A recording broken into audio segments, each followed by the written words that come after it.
Welcome everyone. My name is Stephanie Ivick and I'm the content marketer here at eLearning Brothers. Today we are talking about how to focus on good storytelling, and it's going to be a great webinar. We are recording this, don't worry. We'll send a copy of the recording out to everyone who registered later this afternoon, so you'll see that in your email. If you have any questions throughout the webinar, we'll be answering them in the questions panel and out loud during the webinar, so feel free to shoot those over in the questions panel as you need them. We'll get to as many as we can. If we can't get to your question, we'll do our best to follow up offline afterwards. And we have a few special guests with us today, Andrew Townsend, Jonica Rich, and Katie Stewart. They are going to share some great information about storytelling. So without further ado, I'll turn it over to you guys. Great. Thanks, Stephanie. I'm Andrew Townsend. I'm realizing I didn't change my name. You guys might still think my name is eLearning Brothers. Let me change that really quick here. There we go. And like Stephanie mentioned, I am the campaign marketing manager here at eLearning Brothers.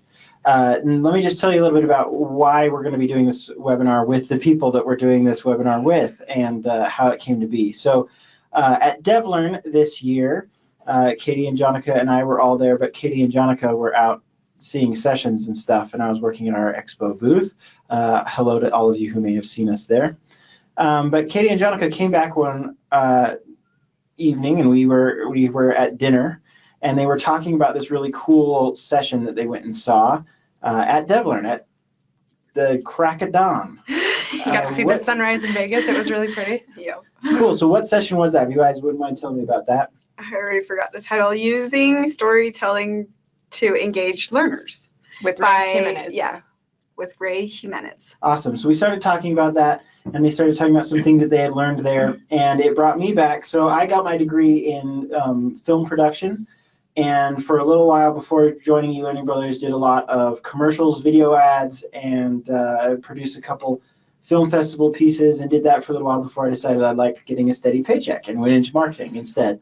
But it got me thinking about a lot of the things that I'd done in film, and I've had the luxury of running these webinars for a really long time and hearing a lot of great storytellers tell how to make quality e-learning. So we wanted to come together and kind of talk. Katie and Jonica are expert designers, developers, and we wanted to talk about some of the e-learning that our custom team has done and how that applies to story and how story can apply to your e-learning.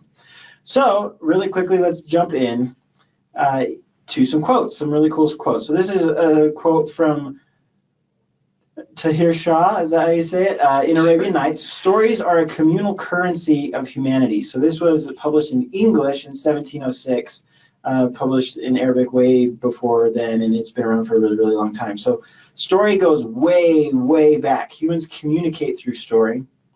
And in a paper called Knowledge and Memory, The Real Story by Dr. Roger Schenck, he says in that paper, virtually all human knowledge is based on stories and constructed around past experiences.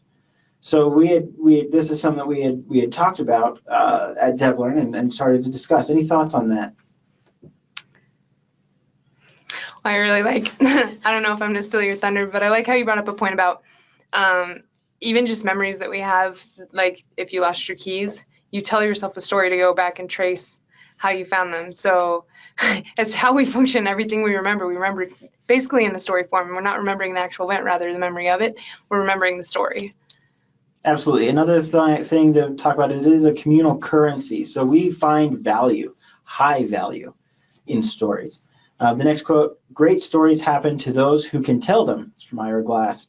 This is funny. So at lunch, I was having lunch with some coworkers here at eLearning Brothers, and was talking with Josh, who's on our design team, and I was telling this story about some horrible interaction I had with my wife. Just some like, hey, I did this and she did this and then I said this, and I would never disparage my wife. So of course it was putting me in very, very bad light. And she's listening. And she's probably listening right now. He said, I just don't know how you're still married. He's like, every story you tell, you are just doing these awful, terrible things and treating your wife so bad. And I said, well, that's the thing. The stories I tell are the ones with conflict, because you wouldn't care about if, I drove home and I thought about my wife, so I stopped at the flower shop and got flowers and got a boring story. Great, cute, wonderful, boring story. So I had to make sure that he knew. My relationship's okay with my wife. I'm just telling you all the bad parts because those are the interesting parts. Right. Story requires tension and conflict, and there's a lot of people that don't enjoy telling stories because they think people don't care about them when they just might not be stories that have tension. That was one of the points that Ray Jimenez brought up in the class. He said that unique and novel experiences are far more memorable and that common details are often forgotten. So keeping those unique stories makes things more memorable. Well, Yes. along with that too, bringing up emotion in those stories too adds the conflict and tension. I mean, that's what tension is an emotion. So that also draws a good story too, if you can put some emotion in there. Absolutely. People will remember those things. Absolutely, I agree. But like this quote says, great stories happen to those who can tell them. You got to start telling stories before you get good at it. I don't know if any of you have heard of the cartoon called Adventure Time, but there's a magical dog named Jake who says, dude, sucking at something's the first step towards being sort of good at something. So if you want to be good at telling a story, you need to just start telling stories and practice. Yeah, so we'll move on to the next quote here. The human species thinks in metaphors and learns through stories. So this is from Mary Catherine Bateson. And if I remember correctly, this is a thought we had from your notes about our memory of actual events can only be remembered by a story.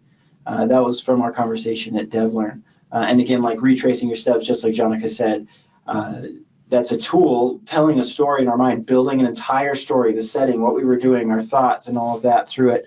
And walking through the story of our day will help us remember things, just like they said. So yeah, I've already throughout the session told you guys a couple stories, and hopefully that helps you guys remember some of the content we talked about today.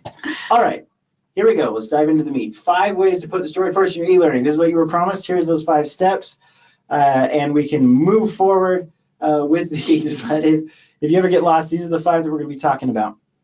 What are your thoughts as we just look at these 5 steps, Katie and Jonica? I mean, you've looked at these before, so hopefully. Yes. Seeing what jumps out at me in this moment. Okay, so this mentions the last one. Says think about what sticks to you, and one of the important points that Ray brought up in the class was that your story isn't as important as the learner's story. You're basically helping them to relate to what you're telling, and then they remember it in their own story. And so it's really about what's sticking to the learner and what they're relating to their own personal stories. The one that stands out to me is the first one. And when you do, like, in any learning environment, when we are learning, usually the teacher or professor or whoever is teaching gives content, like bullet points and content, and they just deliver it that way without a story. But that just triggers one portion of our brain. So it triggers the portion where words, our brains give meaning to words. But storytelling engages our brains in so many other ways and helps us remember, especially when we're delivering complex content. If you use a story form, then it's easier for the learner to digest that and to be able to absorb that and recall it later. Awesome. All right, so let's talk about the power of stories. How powerful are stories?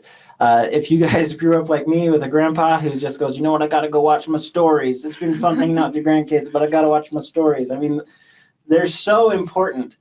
This image that's here on the screen is the Strand Theater in Maine. According to the Theater Historical Society, this theater was built in 1932. Which is right in the middle of the Great Depression. So during the Great Depression, one of the few industries that didn't suffer was the film industry, because people loved their stories and they were looking for relief and disconnect from reality. And they were always looking to do that. And you know, we're still today spending boatloads of money on movies. I mean, I think I paid $11 to see a movie over at Thanksgiving break. It's just crazy. I mean, the prices are getting up there, but we love them. We love our stories, and they're extremely powerful. Let's go into some stats. So according to the Nielsen Company in 2018, quarter 1, so this is a little bit old. I'm sure these numbers are actually larger now.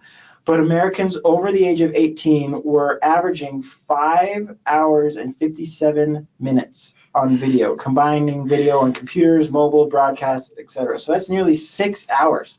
People love their stories and disconnect. And though in reality, stories connect us to each other and to lessons. So most movies that you watch are going to have some sort of a lesson, whether it's showing how a person changes from good to better or bad to better, and teaching all these different lessons. It's really important, I think, to recognize that, well, in preparation for this webinar, I listened to a few podcasts and did some research, and one person's theory was that this is no longer the information age, but the conversation age. And the reason it is such is because we want to relate to each other. We want to belong. We want to be heard. We want our thoughts to be valued as well as learning from others. And stories are a way that really help us do that, to engage more people in our thoughts and to create bonds.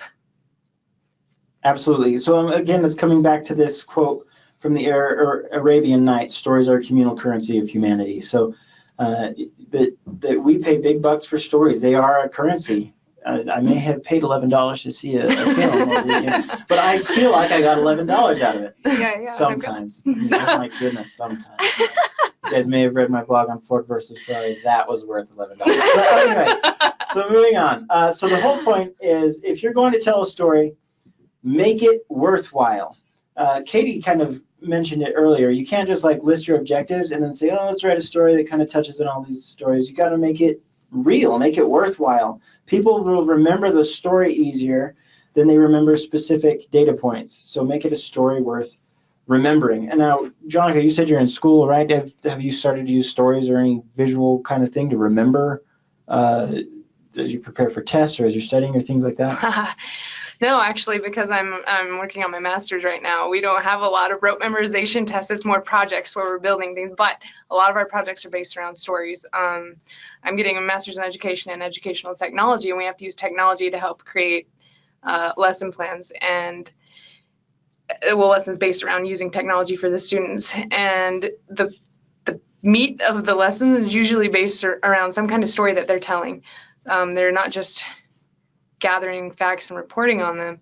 I had them create a lesson where they were exploring the world, but they had to make it in a story form, like they were going with a friend to Japan and how it was different from their own culture, and what they gathered from that, what enriched their life from having that knowledge. So it really helps students to be more engaged, and it helps them see the relevance.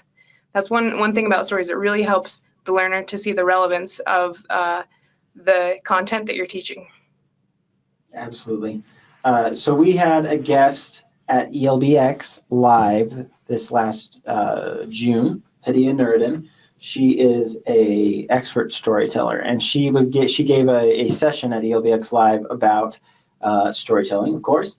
And this is an awesome quote that I really, really liked. When stories stick to you, you may have actually learned something. If you're remembering a story, whether it's from your life or from a course or wherever, you probably learned something from that course. And we'll get more tips from her later about how to remember or how to find good stories that will support your lessons and things like that.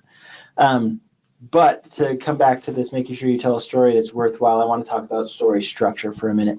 So you guys may have seen this if you went to school. Life. Yeah, if you've read a book and talked about a book, you may recognize this as basic plot structure: exposition, rising action, climax, falling action, and resolution. This is extremely basic. Another basic version, but slightly more complex, is this story arc that talks about the inciting incident, obstacles to overcome, midpoint, climax, rising tension, lowering tension. So left to right is time throughout the film. So left is the start, right is the end, and then or the story. I won't say film. We're going to go into film in a second, but this applies to all story. And then the up and down is tension. So you'll see tension rises and tension decreases. Tension rises and tension decreases. The one thing I kind of disagree about on this is, for me, the climactic tension should be higher than the midpoint tension. That's not always the case, but I feel like that is more common. So participation time. We are going to come through this story arc with a little film that I think everybody has seen called Star Wars Episode 4. A New Hope. So I think a lot of you have seen that. So let's go through, and I'll use that questions panel to participate, and we'll get Stephanie in here to be your voice. What are the different parts of Star Wars as they apply to each of these points? So I'll get us started while you guys can start working on the inciting incident.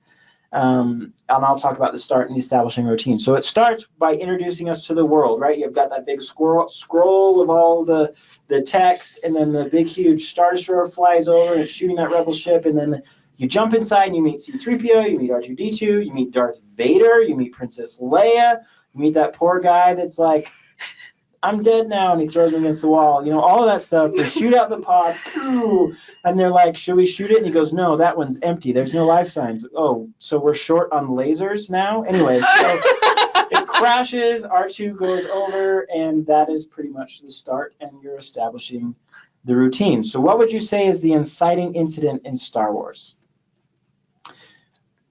Stephanie, any thoughts? All right, guys. So we have a couple comments coming in. I think some people are probably still a little stunned by your amazing rendition of Star Wars. Whoa. But I think the answer you might be looking for is the inciting incident is Luke receiving the message from Leia.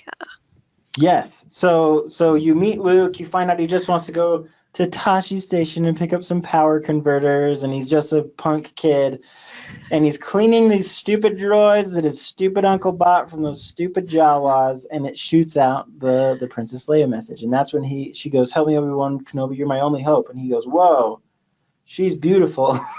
And my sister. But, oh, man. Spoilers. Right? Spoilers, Andrew. Sorry, if you haven't seen Star Wars, I'm sorry. You blew it. I blew it. That's very minor, I guess. Anyway, so yeah, and he goes, well, that's dumb. I'm just going to stay here, right? So what's his obstacle to overcome? Any thoughts on that one? While people are submitting their thoughts on that, we did have one comment that said throughout the movie there are multiple story arcs, right? Do you want to talk a little bit about that? Yes, we'll talk about that as well in a later slide.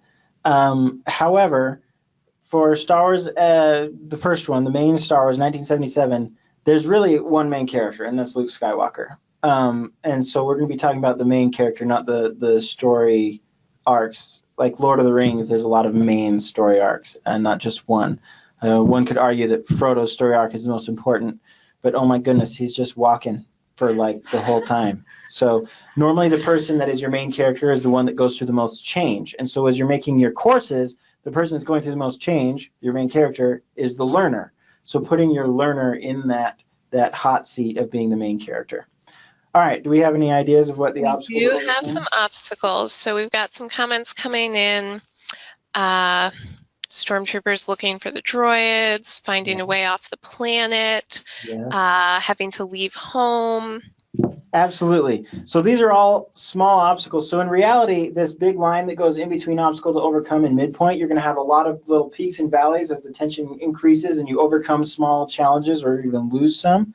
So the obstacle to overcome is Luke needs to leave the planet, and Obi-Wan's like, you should come with me to Alderaan, and Luke's like, yeah, I don't want to, right? But then he goes home, and his aunt and uncle are dead, and his house is burned, and he goes, all right, I will join the Rebel Alliance, I will come to Alderaan, and I will fight the Empire with you. And he overcomes that obstacle. And then they have all of these little challenges, these, what did you call them when we were chatting about it, Jonica? Scenarios. Right, small scenarios. So like get to Mos Eisley and they're like, hey, these droids are the ones we're looking for. And he's like, these are not the droids we're looking for, right? And then they get to Han and they get the ship ordered. But then when they're getting to the ship, the stormtroopers attack them. And there's another increase in tension as they overcome that. And the tension gets higher and higher and higher. Then they get to where Alderaan's supposed to be and it's just a bunch of rocks. And then they find what they think is a moon, but is no moon. And they get there and then they get captured. And you're like, oh my gosh, that's a huge downer. But then they somehow overcome that. And so there's all these climbing and different scenarios, all these different actions building to the midpoint when they escape from the Death Star. But then you can see the tension drops and there's this huge everything changes. And usually the hero loses a little bit as well. So in Star Wars, what has the hero lost at that midpoint? Thoughts from anyone? Chirp, chirp. All right, we've got a couple thoughts. Losing Obi-Wan. Yes. Finding out, spoiler alert, Darth Vader is his father. You should have Whoa, said that at the beginning. that's even like in a different movie. That doesn't have any. We're getting ahead of ourselves but here. That is quite a downer. I would have to agree.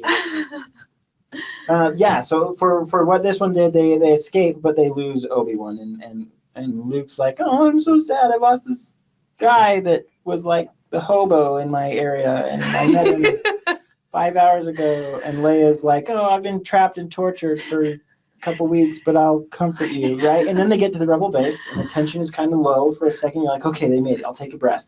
What's the climax of Star Wars?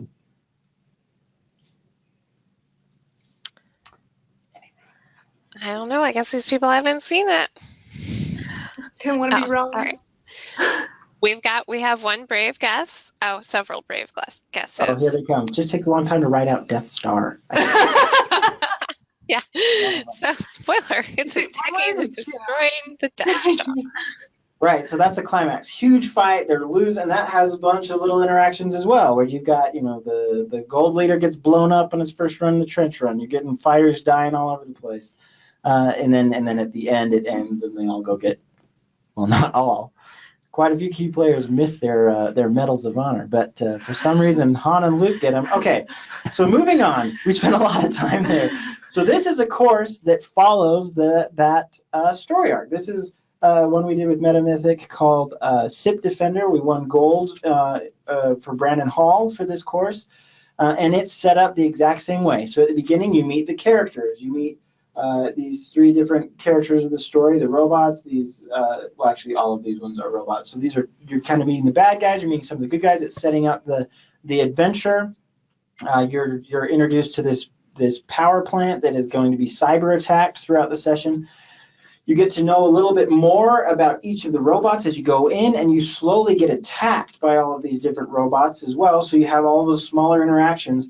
But throughout the game, you're also being told about this one big main robot bad guy that's going to be attacking you at the end. So the whole time you feel like you're preparing for that. You're getting increased tension. It's very similar to like Thanos in the Avengers. If you haven't seen Star Wars, if you've seen the Avengers, I feel like it's a little more current, but Star Wars is coming out again in like a couple days. So I feel like Star Wars is pretty current. Anyway, similar to Thanos in the Avengers, where there's some tension coming. And this is an example of, and it's kind of blurry, it's a smaller image that I blew up. But you get a small attack, and then you have to choose your defense. What defense are you going to use against this type of an attack? And you can choose that and install it, and that's how you tell that story. So that was an example of taking a good story and applying it to a course. One of the important principles I think you're pointing out here is that you need to ask critical thinking questions of the learner that helps them to engage with the story, so they feel like they're participating in it rather than just being told a story. Mm. Excellent. This also reminds me, while I'm on it, of another class that we attended was choosing your own adventure stories. And I feel like that's kind of the ultimate way to get a learner to engage with the story, because they feel like they're building the story, even though you have set plot lines. For instance, if there were this story that they shared as an example in the course was policy. It was company policies on gifting to clients. And so they had a morbid curiosity button. So you knew what the right answer was. You knew what you should be doing, but what happens if you do the wrong thing? And so when the learners would click on that, they would have a funny video showing how things would go wrong. And it was engaging. And it helped you feel like you were participating in it. And then it allowed you to then jump forward to if you'd made the right decision. It was more engaging than, should you do this or this? And you select a button and you move on. It just made it more memorable, far more memorable. Absolutely. Okay, so moving on to the next story that comes back to that same kind of thing. So a couple months ago, actually it may have been almost a year ago, we had Dan Dellenbaugh and Rich Vass from our custom team. They presented this webinar, and they presented this session at Learning Solutions and other places as well, about story. And they don't use Star Wars, they use Rocky in theirs. So if you've seen a movie, you've seen the story arc, right? But whether it's Rocky or not, as you're trying to tell a good story, Dan Dellenbaugh was telling this about Joseph Campbell's hero's journey, which is essentially what we've been talking about this whole entire time. It says, as you're trying to build a good story, you are looking for anything that really moves people and compels them. So that's coming back to what you were saying. Even if it's a morbid curiosity thing, that still is going to move somebody or compel them to do something. So that's how you can tell a good story. Petyon Erdan, who I mentioned before, gave these tips to finding stories from your experience so that you can build kind of like this arsenal of stories that you can pull from whenever you're building a course or whenever you need a story. So she says, as you're collecting your stories, you need to clarify the lesson, look for the lesson, and make sure that it supports that lesson throughout the story. And here's just some of those tips. So as you're thinking about a story that you want to apply, how does that story make you feel? Where is the emotion inside of that story? And does that story draw empathy from the audience? Is the story relatable? Is it, Star Wars, coming back to that again, flying around in space and shooting lasers and stuff? Not very relatable. Super relatable, but a little kid, like a teenager, is like he's got his own life, but he's being called onto an adventure to do something bigger. That is more relatable. Although it doesn't relate to our real life experiences, it relates to our imaginations and our dreams. Like, we still feel some kind of emotional attachment to it because, who hasn't dreamt of being an astronaut and shooting lasers? So in a way, it actually could be more emotionally engaging. Absolutely. Then looking for the lesson inside of the story, ask yourself, what do you know is true about this part of the story, or what do you know is true?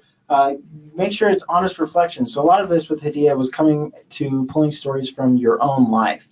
That was something that she believes is a very important and strong point. And also accept that you only know your experience. So if you are telling a story from your life, remember you only know it from your point of view, and that might be something that you want to consider. And then make sure that the story supports the lesson. How do I know this is true? Remember that storytelling is about you, but it's not for you. Remember that the story that you're telling isn't for you, it's for your learners. And then you need to make sure that you follow the narrative arc to show change. So throughout, you're trying to make sure that all of the points, all the interactions or scenarios are making changes, or they're actually making adjustments to your character. Okay, so that's tell a good story. Next one is plan for failure. So failure is an extremely important part of any story. There has to be conflict. So again, going back to that story with Josh at lunch, as he's saying, man, how are you still married? And I'm going, well, I had to tell you the story that had conflict. You got to make sure that your stories have conflict. Now, I'm going to take a deep breath for a minute. Do you guys have any thoughts on this? You go ahead. Well, this also relates to the last slide. There are learning spaces. I've been studying about Houghton, I think is the name. Anyway, we have, and there's the campfire, which is like a one-to-many, where you're relating knowledge from one person to many people, and then there's the watering hole, which is peer-to-peer. Then there's the cave, which is where you need to go to have that time to reflect. That was also on that last one, where you need to have introspection and reflection and understand how it applies to you. And then the last one that has been added is life or the mountaintop, where you're supposed to go and experiment and experience and fail. Failure is part of the process. It's necessary because it helps you to learn to refine. And or like the morbid curiosity button, it can be an entertaining way to learn. Some of our best stories are stories of failure, not of success. Right. Absolutely. I don't know if this relates, but I know someone that has a really hard time remembering things like dates and times and pretty much any detail that doesn't draw an emotional response. Yeah. And I have found that this person actually remembers things that are either they feel scared or like worried, or that they feel like angry, or any kind of emotion, that they remember those things. So I started noticing that if I say something that will draw an emotional response when I'm telling them a date or a time or whatever, then they'll remember it better. And so even if it is like kind of a negative thing, like, well, this person that you don't like is going to be there at this time on this date. They'll remember that date. They'll remember that date and that time. Because it elicited emotional response. Yeah. Thornburg was the name of the theorist on those learning spaces, just to clarify. One comment has come up here about the watering hole, campfire, cave. Would you mind restating that a little bit? Yeah, so that theorist is Thornburg. I'm reading in a book by, I forgot his first name, but Couch is the last name, and he was the educational vice president at Apple. And he talked about Thornburg's theories of learning spaces. There's the cave. There are 3 of them, but Couch added a 4th, and it turns out Thornburg ended up adding a 4th later, which was the Thornburg added life, and Couch added the mountaintop. So the first 3 are the cave, which is an opportunity to spend time alone to make sense of the world and integrate that new information into your existing information. And then the second one is or not the second one, they're out of order, sorry. There's the campfire, which is the one person speaking to many, teaching many. And then there's the watering hole, which is peer-to-peer, where you're communicating your information and your content in those manners. And then the mountaintop is the experiencing, or the life one is what the different names are for that. So there's that watering hole, campfire, mountaintop, cave. And the trick is incorporating all of those into one learning experience. And that's what can make it far more effective. And storytelling does that. It incorporates all of those 4 things. That's when there's those times in the movies where it goes a little bit slower, where there's an anticlimax almost. It's times where you can have that cave time and think about how this applies and relates and how it related to your existing knowledge. A decrease in tension. Yes, time decrease in tension. It allows cave time. Yes.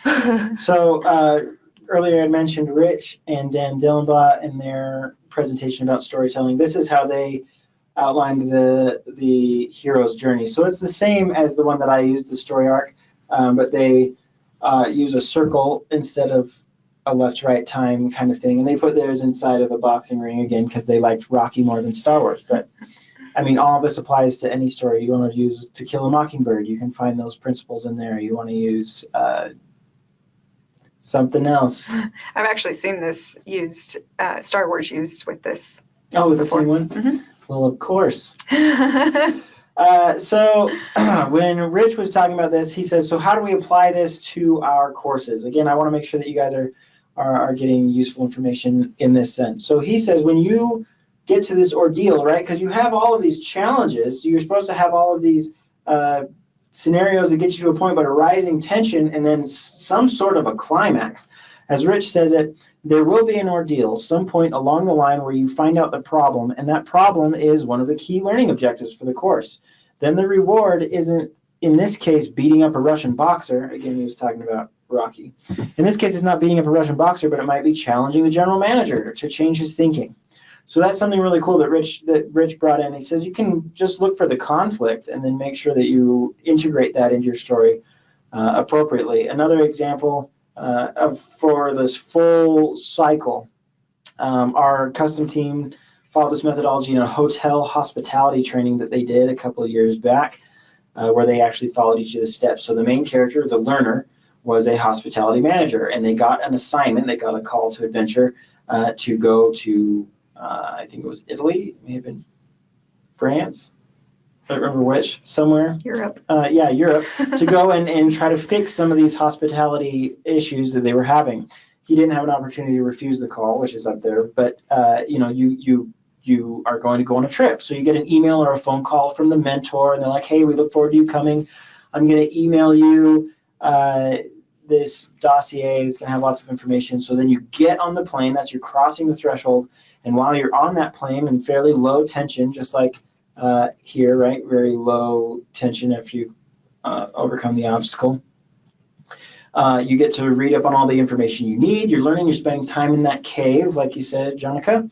Then you get off the plane, you meet that mentor in person. In person, it's a cutout person that talks to you, and they outline more of the challenges that you're going to be facing. And you have all of these challenges increasing throughout the session, and then at the end, you actually have a poker challenge, a poker game, using one of our poker games, our card games from our game library, where you have to answer all these questions and get them right against this manager or something like that to get them to change their mind about their policies.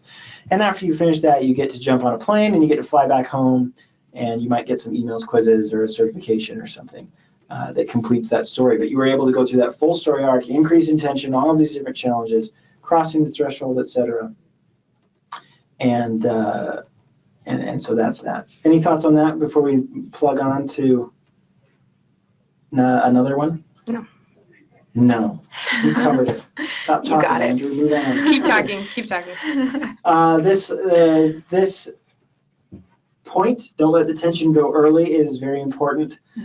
Tension is what drives the story. Tension is what keeps people glued to their seat. Ghost stories are a great example. I told a ghost story yesterday when we were chatting about this, but I can't remember what it was. Wasn't it about the kid drowning? Oh, yeah. Right, see, and just like that, you guys are glued to your seat. What's this ghost story? I want to know this ghost story. So if you're going to tell this ghost story, you're gathered around the campfire, it's dark, and you start saying, hey, this lake down 200 yards away, when I was a kid, we all came out here, and one of our friends was wandering down there at night and fell in and drowned, and we could hear her screaming, but we weren't able to get there before she was drowned. Yeah, and every year when we come back, I feel like I still hear her screaming. It's so dark. And then you have one of your friends hiding in the bushes behind you, start screaming, and everybody wets their pants, and it's phenomenal. And then that's how you tell a story. But you got to hold on to some sort of a tension, something that keeps them glued in their seat. And making sure you don't let go of that tension early is so important. So here, the climax is towards the right of the arc. But if you were to put it further forward to the left, then you're going to have this huge no tension line on the right. So you need to make sure you hold on to some tension throughout your course to keep people engaged. Some good examples are that SIP Defender course that we showed, where you know that there's going to be this robot that's going to come at the end. So you're going to go do all these challenges, but you're like, I got to pay attention because at the end I'm going to have to fight that robot, and I got to be ready to fight that boss, that big final battle. Ender's Game is a good example of that as well. There's always continuous tension throughout the book, but then at the end, and I won't give spoilers on this one, I guess, there's only half a chapter after the climax where they give you that resolution. So they really are holding on to that tension throughout it. And then in Star Wars, there's all that tension until the Death Star blows up. And then you've got 3 minutes of Resolution and awards, but not for the Wookiee. Bad examples. I like that Wookiee. Wookiee's good. He just should have got a medal. Yeah. Wookiee rights. So not good examples. If you guys have seen the Lord of the Rings series, whether it be a movie or you've read the book or one thing or another, once that final climax, again, now I'm worried about spoilers. No, I'm not worried about it. Lord of the Rings has been around forever. Once Frodo destroys that ring, you go, oh, he did it, yay! And then in the movie, there's still an hour. Is it really an hour? Minutes. Is it really that long? Forever. I think I fell asleep in the resolution stage because it took so long. Yes, and it takes a very long time. Now, if you're a huge Lord of the Rings fan or you've been really sold on these movies and you've watched every second of them and you've watched the extended because you just can't get enough, 14 hours Lord of the Rings isn't enough, then you don't care. You watch that resolution, you want to know what happened to every single character. You want to know how they live the rest of their life. You want to know how many kids Samwise Gamgee has later, right? You care about that. It almost gets to the point, though, during that resolution stage that it's almost depressing because of how long it takes and because they're like, yay, but it's just normal now. Yes, and so you got to be careful not to let go of that tension. Now, again, I'm not saying that was bad. That was a choice he made, and for some people it worked and some people it didn't. And it may be the same with your training, but just try to remember that as you're building courses. Trying to resolve 14 hours in 5 minutes. Yeah. No, they felt like it deserved that long.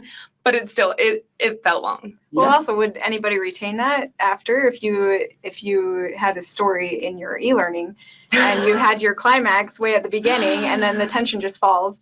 Would anybody remember any of that information that you give them after the climax? Right. What do you guys think? I want to hear from the audience about that one. How do you think you can overcome that? Because I mean, just like they're saying in Lord of the Rings, you had like 8 main characters. We got to get a resolution for them all somehow. Right. How would you do that in your training? Steph, do we have any thoughts on that one? All right, we'll give people a minute to. Yeah, you got to give them a minute to type their story. Yeah. I could tell a story well for people to type their story. Any thoughts on challenges in doing that though? Because I mean, sometimes you just got to get the data across, and sometimes it just doesn't fit your story. So yeah. What do you think on that one? All right, so we've got some people saying you need to have multiple dilemmas throughout your story or your e-learning, but also contrasting point, you need to create a tight story without too many extraneous details. So we got a little bit of a controversy in the comments section right now. Another comment, more lasting emotional impact if tension is held to the end. Too much review and follow-up kills the climax. Yeah, it does. A note I have from DevLearn, Ray said that don't provide the answer in the story, allow the learner to explore their own thoughts and relations, then ask a question, and then connect it back. So that's a way to do that as well. Absolutely, that's excellent. Excellent thoughts. And then my last point here, think about what sticks to you.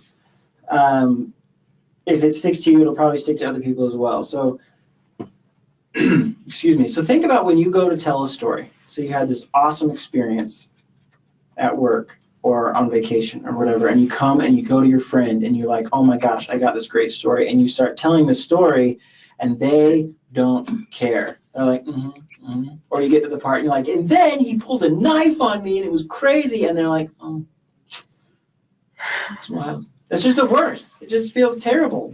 And it hurts, but it's the best when you tell a story and the other person is reacting along with you, right? Katie's doing it right now. Yes. Like, oh my gosh, yes, that story, right? The stories that you want to tell and you are telling them because you want to get like this reaction from someone, those are usually stories that are going to stick to you, stories that you really think about. So you want to tell a story that just grips you. And again, it comes back to, I don't remember what slide it is, and I don't have them labeled. Let's see if I guessed right. Right here, looking for anything that really moves people and compels them, right? So you're looking for that kind of story that's really gonna stick. Oh my gosh, too far. Any thoughts on that one, Katie and Jonica, before we move on to my final quote that was just so good? Just reiterating that making it relatable and allowing them to have the critical thinking, like giving them opportunities to apply critical thinking to relate it to themselves makes it stick. Yeah. Absolutely. And again, coming back to what Hadia said, you guys have these stories. You don't have to come up with Star Wars. You don't have to come up with Rocky. You don't have to come up with Lord of the Rings.